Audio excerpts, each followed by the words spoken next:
বন্ধুরা, আজকে আমরা দেখি কিভাবে এই বড় গাড়িটাকে খেলনা গাড়ি দিয়ে টানা যায়। $10 একটি গাড়ি দিয়ে চেষ্টা করি, চলো। ও না, টানা যাচ্ছে না। এবার $20 একটি দিয়ে চেষ্টা করি। না, এটাও হচ্ছে না। $35 একটি গাড়ি দিয়ে চেষ্টা করি। না, এটাও হচ্ছে না বন্ধু। $50 একটি গাড়ি দিয়ে চেষ্টা করি। এটাও হচ্ছে না।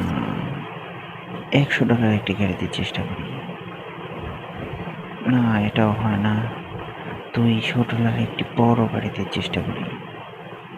এটাও হচ্ছে না। সম্ভব নয়। $1000 একটি বড় গাড়ি দিয়ে চেষ্টা করি, রেস গাড়ি। এটা দেখি হয় কিনা। না, এটাও হয় না। এবার $70 একটি গাড়ি দিয়ে চেষ্টা করব। এই তো হয়ে গেছে। ও, এখন আমার গাড়িটি চাপা পড়েছে। বন্ধুরা, এরকম আরো ভিডিও পেতে আমার চ্যানেলকে ফলো দিয়ে রাখো। আজকের মতো বাই।